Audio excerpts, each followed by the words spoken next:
Dans la nuit de vendredi à samedi, à Paris, le mémorial de la Shoah, 3 synagogues et un restaurant ont été vandalisés. Les auteurs de ces dégradations ont dû peut-être se sentir encouragés par l'attitude d'Emmanuel Macron qui désormais préfère Gaza à Tel Aviv.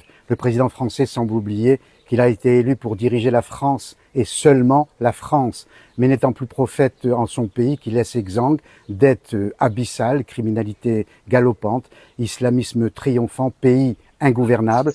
Il tente de l'être dans cet Orient compliqué qu'il veut pacifier avec, comme De Gaulle, des idées simples, pour ne pas dire simpliste. Le maître des horloges a choisi un très mauvais timing pour reconnaître un État palestinien, otage mort et vivant, toujours détenu par le Hamas, volonté clairement affichée d'exterminer le peuple juif par le Hamas, l'Iran, les Houthis et le Hezbollah, et désarroi de la société israélienne encore traumatisée par le pogrom du 7 octobre. Emmanuel Macron le sait, mais il poursuit son chemin jusqu'à l'obsession, isoler Israël sur la scène diplomatique.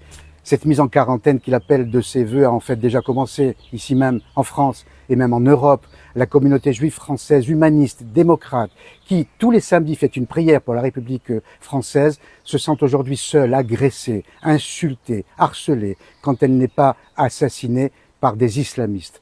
Heureux comme un juif en France, disait-elle, depuis la main tendue par Napoléon il y a plus de 2 siècles.